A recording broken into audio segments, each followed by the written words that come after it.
To go live.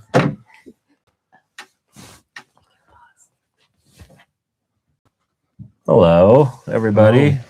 We are streaming live from Geneva, where our group laboratories are. This is what we call the campus biotech, and it's really, you have to come here to see how impressive a facility this is, with hundreds and thousands of PhDs and MDs working to figure out how biology works and how medicine works. So with that said, we'll kick off our final Q&A for today. The final QA is a series of Q&As that we've had, taking questions from you both, from you all actually, over the last whole month.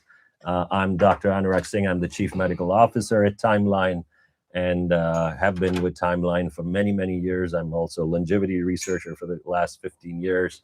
And I'm joined today by my younger colleague, and he's joining me because the theme of today's Q&A is how to support longevity at any age. So, I'm a trained MD and a physician scientist, but I'm not your doctor. So today is just meant to be a discussion. And for any medical questions, concerns, you should really chat with your family physician or your doctor. So Brad, maybe you want to give a quick intro, what got you into Timeline, and a bit of intro how you got interested in longevity. Absolutely. Yeah. Thanks everyone for tuning in today. My name is Brad Currier, and I'm the clinical trial manager at Timeline. But how we got here, I was born and raised in Canada, and I went down to the United States on a golf scholarship. I was really interested in performance, figuring out how we could maximize human physiology to ultimately win championships.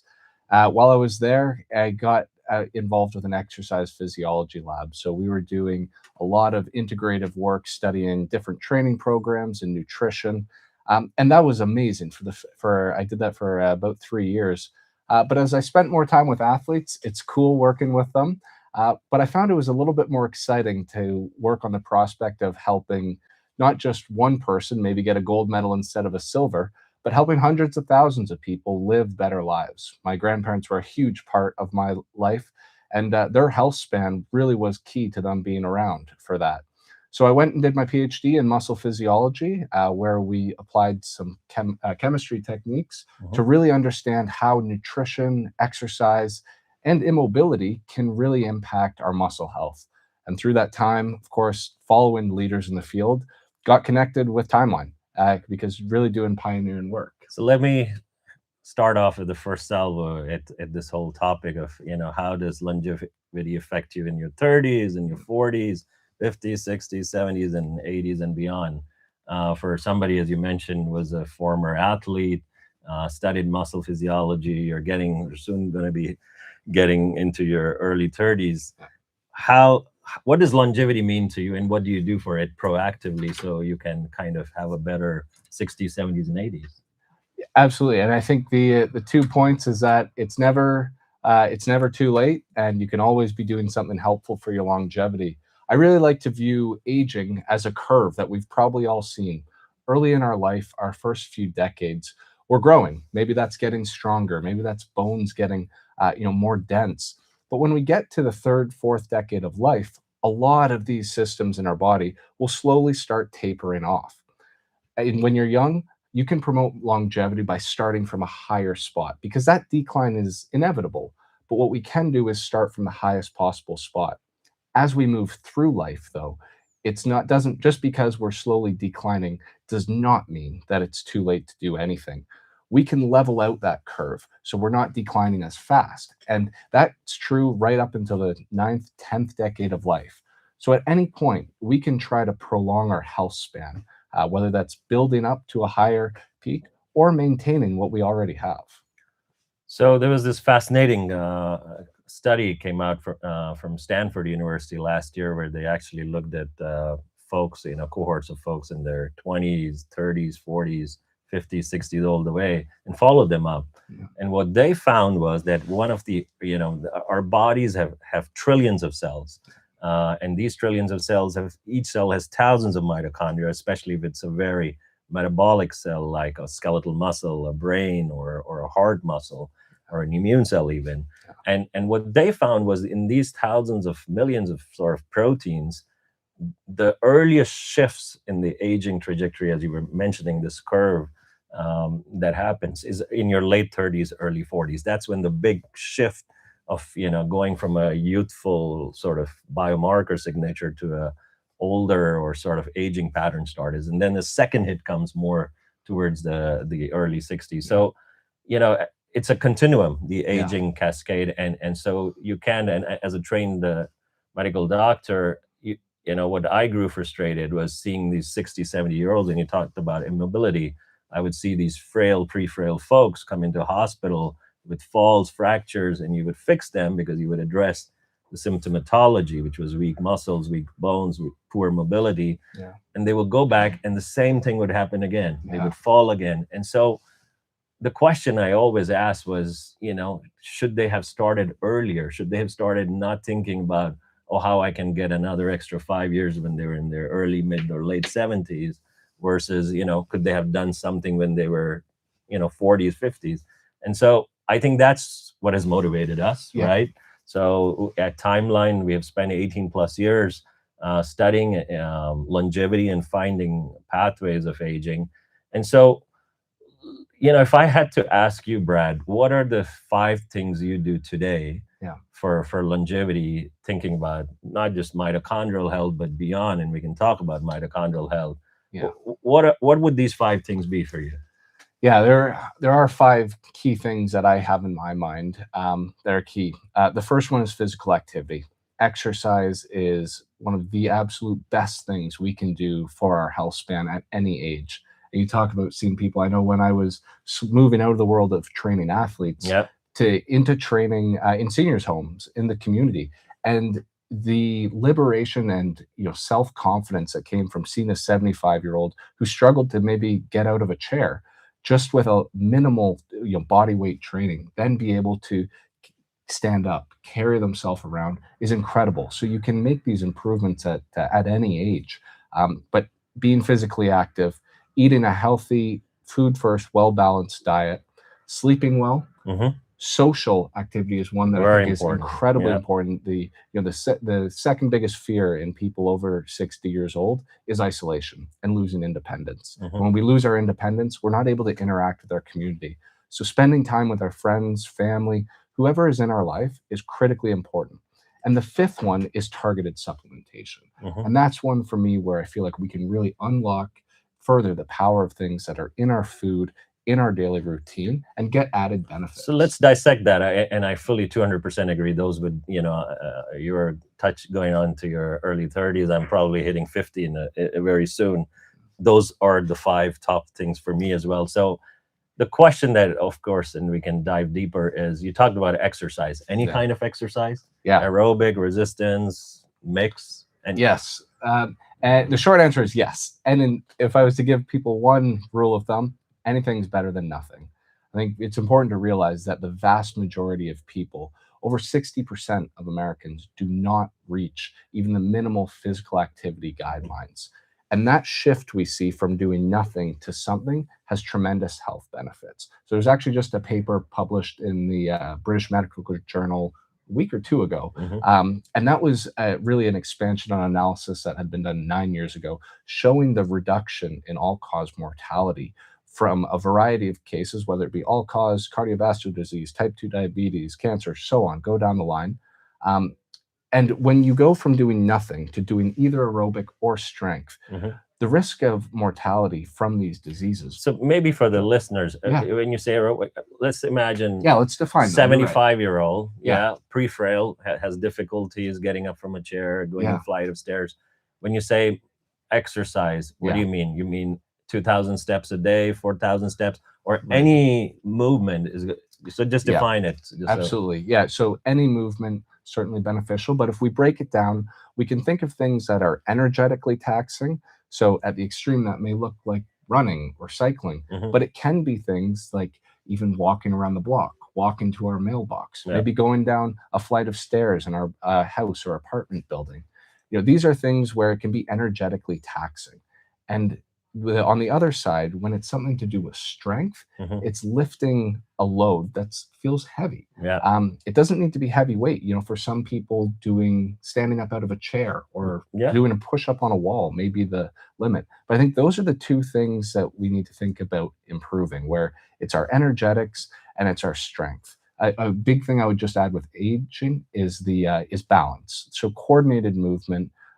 These are the three kind of focus areas I would have when we talk about exercise. Yeah. And the key would be whether you are one of these elite master athletes who's 75 years old and doing Ironmans, or someone who's, feeling confined to your home, that in those spaces, you're doing something that challenges yourself a bit. Yes. And that may be the wall push-up, it may be weightlifting. Yeah. But as long as you're challenging yourself to have that improvement, you will see the benefits. So just to build on to what just Brad explained very elegantly, we did a clinical study almost 10 plus years back where we looked at a cohort of 70-year-olds who had all their adult life had done aerobic or sort of strength training, had prepared for 10-kilometer runs or half marathons, and we compared them to an age-matched cohort of 70-year-olds who were kind of living a sedentary lifestyle, not focused on eating well, not moving well.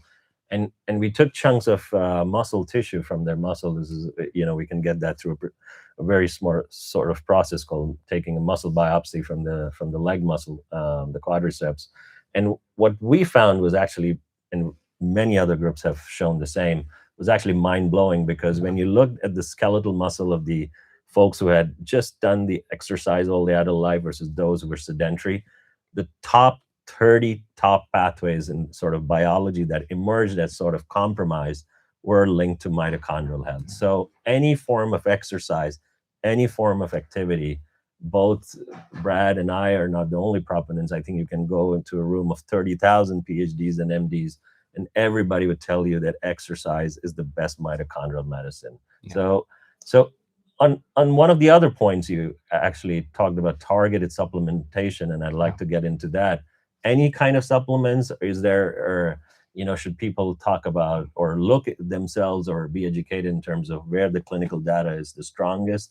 And so where are you looking? Are you talking mitochondrial health? Are you talking just vitamins and minerals? Or where is sort of the top 5 supplements you would recommend today? Yeah, we can get into what maybe our shelf looks like. And I think with anything, when you're considering adding something to your routine, the first question you have to start with is, what's the purpose? Why are we doing this? Targeted supplementation, in my view, there are 2 reasons that you would use supplementation. 1, you're replacing a deficiency, or 2, you're getting an added benefit that you can't from your normally healthy lifestyle. So in some cases, maybe a vitamin or a mineral will help us replace something that we're not getting enough of. The second, and more rare, will be when we have an added benefit. So I think some of the best examples are things like creatine, and we'll get into Mitopure, which is another fantastic example of it, where there are certain key molecules and ingredients that have beneficial health effects and that support our good longevity that we can't get from food alone. Yeah. And those are the areas where, when there's an added benefit, I think it's helpful to use targeted supplementation. Yeah. So the bottom line, folks, is what Brad and I are saying is that at any age, whether you're in your 30s, 40s, all the way down to your 60s, 70s, 80s, even 90s. I read a paper, or I was a reviewer to a paper, where they actually looked at 90-year-olds and just, brought them to a park, just doing just a walking and a spinning exercise for 30 minutes.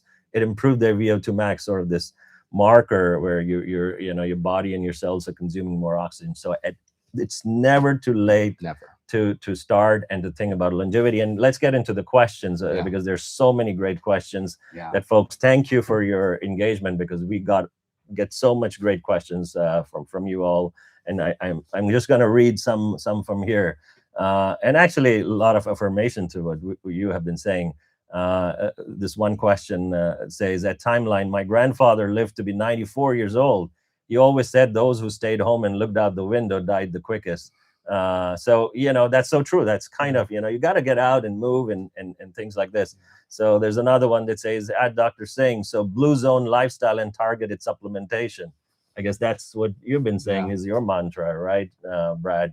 So let's take into get into targeted questions, and maybe some that I read from the that were pre-submitted, I'll read them on, and we can take them together. There's a lot of questions on targeted supplementation. And oh gosh, there's so many supplements now that claim to sort of have an effect on different aspects of hallmarks of aging and improving mitochondrial health. A lot of folks saying, I'm taking CoQ10, I'm taking NAD supplementation. How is Mitopure and urolithin A different? And can I take all of these? Do I need just urolithin A? Would it do the job of what NAD supplements are doing? What's your take on it? Folks, I've listened to my take many times, but let's hear it to you. Well, I think to tie it in with what we were just saying too, when you're taking a supplement, it's important to ask two things right off the bat. One, is it safe? And two, has it been studied in humans? So when you first apply that filter, you'll reduce the options quite substantially, because a lot of supplements do not meet these two basic criteria for being confident that it will have a beneficial and safe effect. When you start looking at, okay, why would Mitopure differ from some of these other mitochondrial related supplements? I think it's important to understand the life stages of a mitochondria. There's mitochondria, when they're created, it's called mitochondrial biogenesis. During the mitochondria's life, we can make them more efficient by these processes called fusion and fission, where the mitochondrial network is really evolving to our body's needs. And at the end of a mitochondria's life, like any cell in our body, it needs to be degraded and recycled into new healthy mitochondria. And what's really unique about Mitopure is that it's the only clinically validated supplement that targets that last stage, which is called mitophagy, a process where our body will naturally break down dysfunctional mitochondria and recycle them into new healthy mitochondria. Some of the other supplements they try to target a few of those other portions, and the evidence for them is mixed depending which supplement you're talking about. Yeah. So the example I give folks is, think of Mitopure as sort of, if you have a neighborhood where you have a lot of bad buildings and you want to, clean them out and build new ones or whitewash the ones that are still good looking, Mitopure takes those bad looking buildings or building blocks in terms of our cellular real estate, cleans them out, and those become sort of the building blocks for healthier new mitochondria. So you get a 2-in-1 almost, right, Brad? Right. You get this sort of cleanup crew coming in, cleaning up the damaged mitochondria out, and then inducing biogenesis. So yes, you can combine it with things that Brad was mentioning. You can combine it with CoQ10, NAD supplementation, or personally, I believe you can, you have the mitochondrial health as the foundation pillar of cellular health. And if you are taking care of your mitochondria with Mitopure or other actives in combination, everything else on stack that you do will work better. That's okay. Right. Yeah. So I think that it's a great part of the analogy too, where if you're thinking of a community, if you've got a lot of debris or garbage in your community, or even just in your house, it's not going to function like it should. You won't have the space to do what you should be doing. And in our cells, that's what Mitopure does. It helps clear out that damage so our cells can perform better. Let's switch a bit of gears, because I see a lot of questions on, well, you guys sell capsules, you sell gummies, you sell the sachets with the berry product. Maybe you want to explain to the folks. So obviously the question is, a lot of the trials have been done on the capsules. Now we have the gummies. How do we know it's giving us the same amount of urolithin A? Are they both going to do the same job? You want to shine some light on that? Yeah, absolutely. And it's a terrific question. So this is something that we can study in our clinical studies, and we make sure we do for each of these Mitopure products: the powder, the gummy, and the capsules. And this is something called a bioequivalence study. So what we do is we look at how much urolithin A we're exposed to after taking a dose of these capsules, and we monitor the urolithin A levels in the blood for several days after a single dose. What we do is we repeat this in dozens of individuals, so that whenever we're looking at a new product format, we can be assured that the individuals, regardless of whether it's the gummy, the powder, or the capsule, are exposed to the exact same amount of urolithin A. Great. And so what it means is, whether you take 2 pills or you take 2 gummies, you're going to get the same circulating levels of urolithin A in your body that are going to give you the health benefits. And And the gummies also, just to share, is that they are sugar free, right? Yeah. So one of the concerns a lot of folks who take these products know about other methods to sort of extend longevity, like fasting, and so they're concerned. Well, I've been taking capsules, which I know don't break my fast, but will the gummies break my fast? And the answer is no, they won't, because they are sugar free. So you can choose depending on your lifestyle, whatever format. We know they are clinically proven. But before we pick a few more questions, maybe you tell the folks how do we do clinical trials, right? Folks are bombarded. Oh, we have, this has been clinically studied. The supplement has been clinically proven. I mean, what's the difference between a clinical study that we would design and get a sort of a ethical review and then go and publish in the top elite journals? So you want to shine a light on that? Absolutely. And you just hit a couple of them right off the bat. It's from the forefront, a white paper is not a publication. There are many things that can go into being clinically studied and have truly a gold standard, randomized, double-blind, placebo-controlled trial. We'll break down what that means. But a few key differences are exactly what you mentioned. All of the clinical studies will be reviewed by an independent ethics board. In this panel of experts and community members approves these studies as ethical to be done in humans. And that's not something that's always done. The second step is that we'll pre-register trials. So we'll declare what we're going to look at in these clinical studies before we even conduct them. And that's really important to minimizing bias when sometimes people will say they found something beneficial, but it might be a little bit of an afterthought and they're trying to scramble to find something.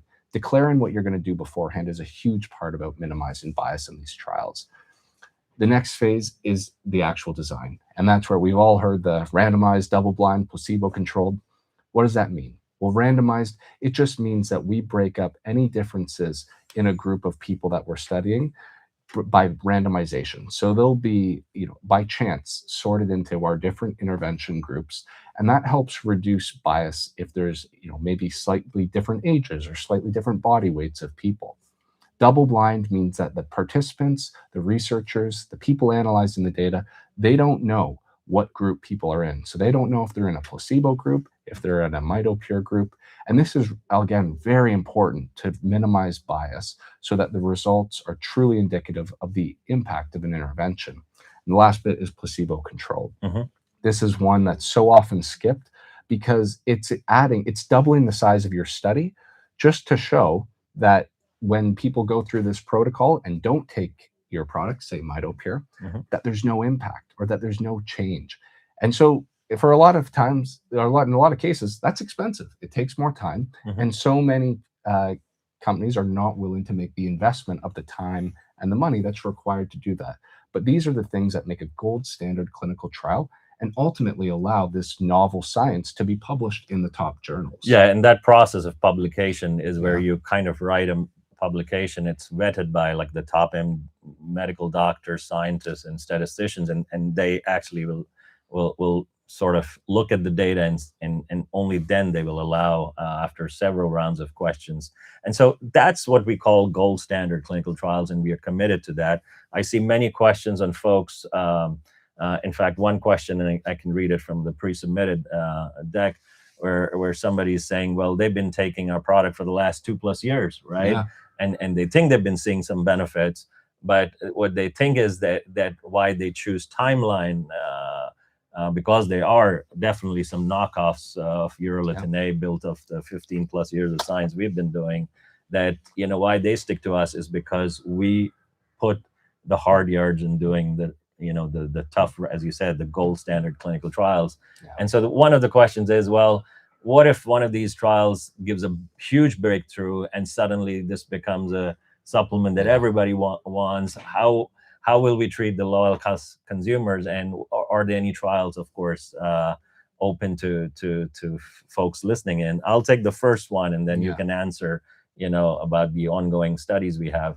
So, I still in contact with the first 50 consumers who started, after 15+ years of research. Only did we launch these breakthrough supplements 5 years back, and I am in touch with actually the first 50 folks because they've been on it for 5+ years, and they still tell me remarkable stories of how it has changed their life or maintained certain decline in capacity.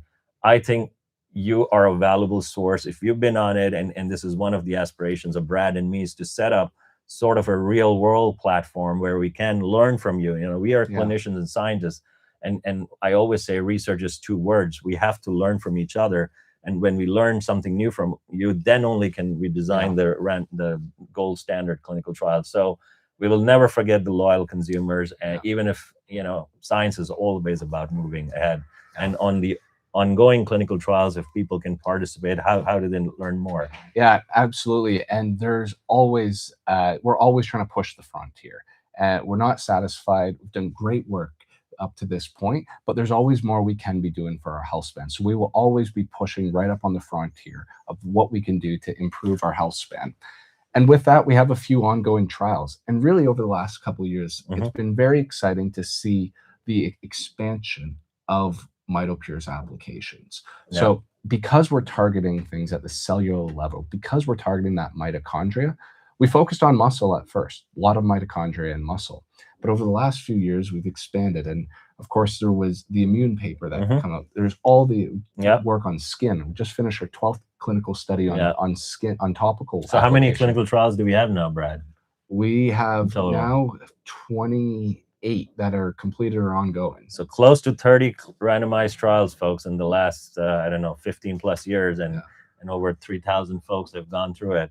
So there are questions on, well, what if I've been taking the product and I've, after 4 months, I'm not feeling much? What can I do to know if this product, and I'll give my take and you can give your take. I always say mitochondrial health is the foundation, right? And you always, if you have a beautiful house, you see the house, but you don't see sort of the foundation always of how beautiful it is, but it needs to be solid for that house to survive a hurricane if it comes, which in the case is aging, right? Aging could be that hurricane. So what I say is, go to the gym and follow how sore you are, and you can quantify, this is what we do in some of our trials with athletes and folks, where we make them go on a treadmill or an ergometer, and we ask them, are you sore? Are you feeling you recover better from exercise? And folks actually come back to us and say, well, doc, yeah, we are feeling that we are recovering easier from. And then I tell them, well, if you're not, then just drop off for a month or two and then reflect, did anything change? And then you can always go and do blood work in our trials, as Brad was mentioning. We always see biomarkers change, and blood biomarkers, especially things like, that are linked with, mitochondrial health is sort of this mother hallmark that connects all the other biological processes. We see things like chronic inflammation go down.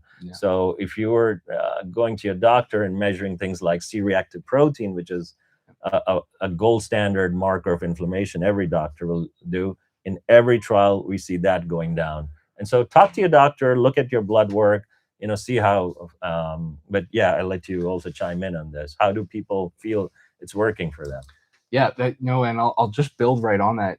And it's funny you mentioned recovery, because anecdotally, that's something I've noticed too. My recovery from exercise training sessions has definitely improved since now, well over a year on the product. I've noticed that, but also the sleep. The sleep is something that I have noticed, and particularly flying a lot, changing time zones, that I'm less fatigued. My sleep quality has improved. So anecdotally, those are things I've noticed, but I completely agree, where if you're not sure it's doing something, you can always try that, that stopping period, and then really see what you're feeling changes. But I think in terms of knowing that it's working, it's important to recognize, maybe back to what we first said, we have over 30 trillion cells in our body.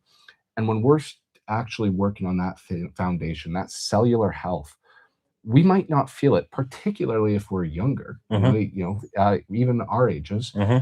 If those cells are starting to be compromised or go through that aging process, we won't feel it immediately. It'll be a slow accumulation of these less and less functional cells. And then all of a sudden, we'll look back and say, wow, I've changed a lot in the last 5 years. Maintaining that foundation for every cell in our body is exactly what Mitopure can help do. And so we're keeping that foundation strong as the years go by. Yeah. We'll take some questions. A lot of Yeah. folks asking about, well, it helps muscle. Will it help bone? I actually am reading somebody who's saying, I have osteoporosis and I've definitely noticed a significant reduction in inflammatory pain. This is huge for me. Now, this is the kind of feedback, this is the exchange that I was talking about, that, we need to capture some of these feedbacks, because Brad and I, even though we have run 30 plus or close to 30 plus trials in my career, I've run over 100 plus clinical trials. We cannot do everything. Yeah. But when we see this pattern emerge, that, source of seeds and idea, we can then say, oh, let's see what we can do. And so this is as Brad said, I mean, every living cell has mitochondria. Every living cell relies on mitochondria to plug for its energy supply. And so, there are bound to be effects, and especially the effects on where you have a mitochondrial decline with sort of an immune decline. As Brad was saying, one of the big findings we found recently is sort of this immune revival, because immune cells rely on mitochondria to stay sharp. They are like the policemen or police sort of personnel that kind of are in different organs monitoring all the dangers. Also, a lot of questions on, can it help with viral infections or autoimmune disease?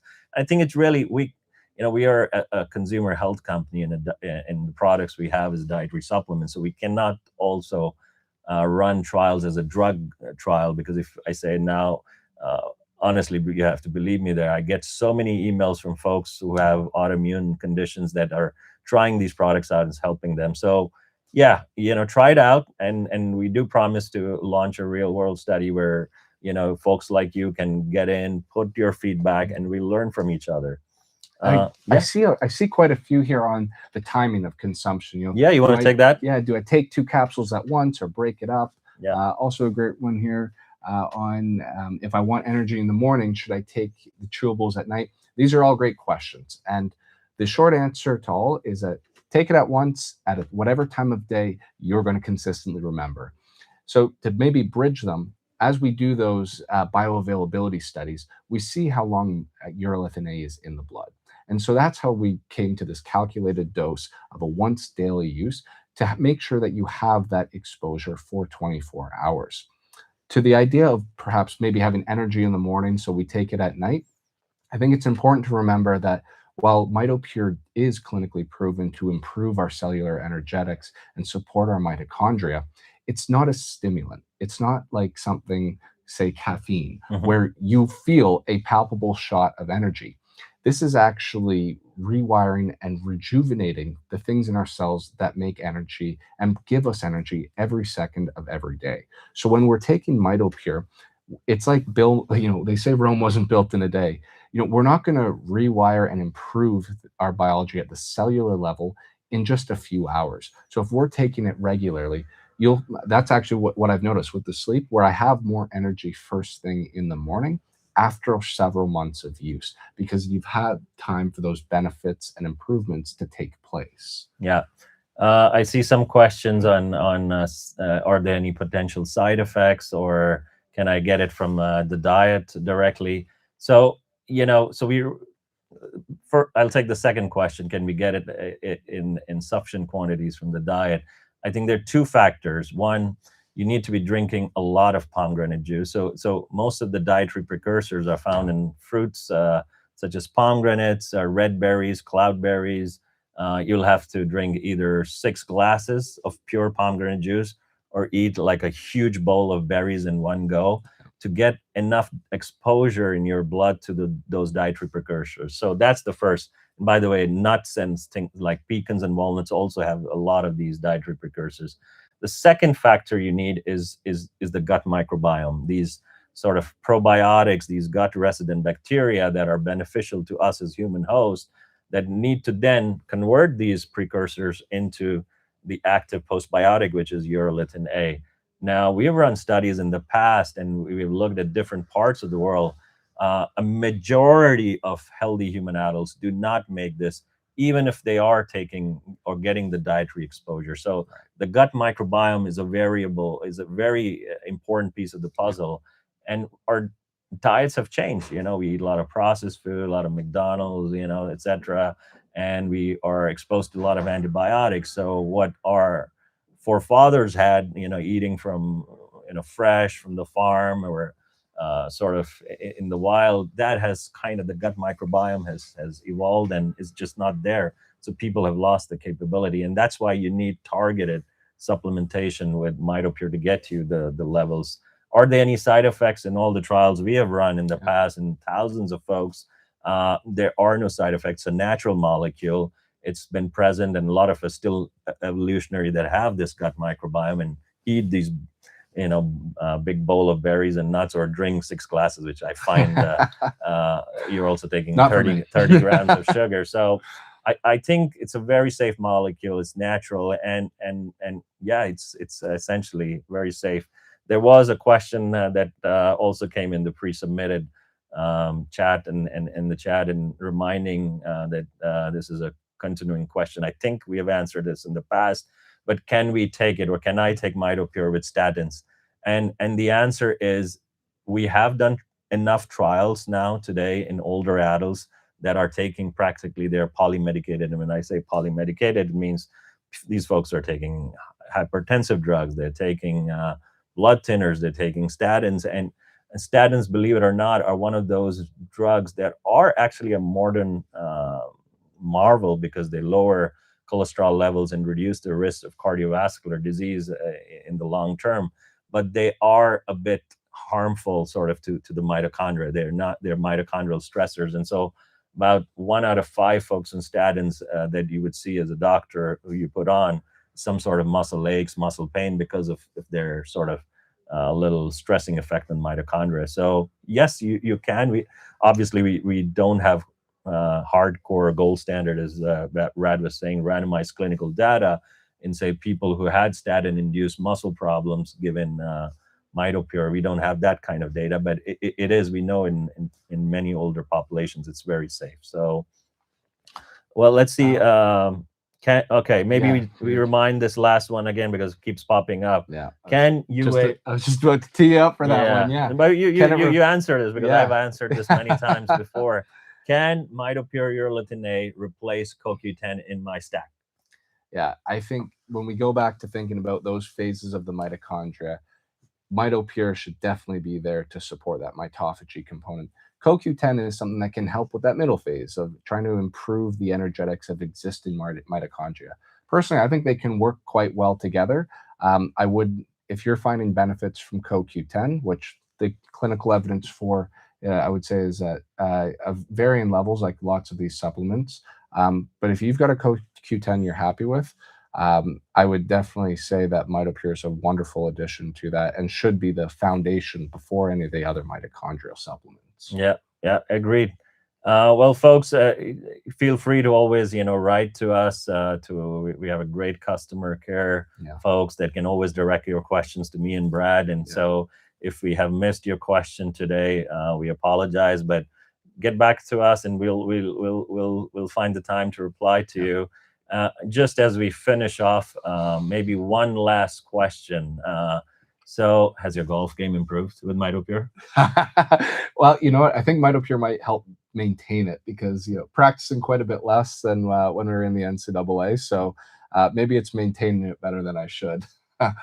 Yeah, I can certainly, as a trained immunologist, tell you, and I say that I've been on the product, and we didn't really address the dosing questions that keep coming. Should I take the 500 milligram or a gram? And this is, I promise, is the absolute last question. I see a healthcare practitioner question where they basically ask me, well, I would like to give this to my patients. Is there a certain program that you guys have? So just sort of breaking news on this one, we do plan to launch a 1 gram higher dose product specific to the healthcare practitioner channel. This will happen sometime in the February-March timeframe, and you can write to us, and we'll make more information as we get closer to February-March, and you can sign up for a dedicated healthcare practitioner offering on these. But just on the dosing, the studies we have done on 500 milligram and a gram of Mitopure, the 500 milligram, if you're a healthy guy like this guy, You know, Hey, don't knock yourself off. playing golf and doing everything, the 5 mantras he told you about. 500 milligram is the right dose, because in our randomized clinical trials, what we see is that it keeps your mitochondria happy. And what I mean by mitochondria being happy is that, you know, you have this sort of balance between removing your damaged mitochondria out and increasing the healthy mitochondria to give you energy, and that works. You know, it's sort of the right stimulus. The gram is the dose where we start seeing bigger benefits. So in addition to improved mitochondrial cellular health, in addition to strength, we start seeing better endurance, better recovery in athletes, even in athletes who are doing exercise. And of course, for many years, I wondered the effect on immune, and now we see sort of an immune revival in 50-year-olds supplemented on a gram. So there are many additional benefits, but that is if you feel you have a compromised whole body, and if you have more inflammation that your doctor is telling you, or you feel fatigued always at the end of the day, that's the dose. And that's not the dose to be on forever. You know, you can start with the higher dose, and you can see and track over a course of it. This is not a magic pill. It will take 2 to 4 months to see an effect.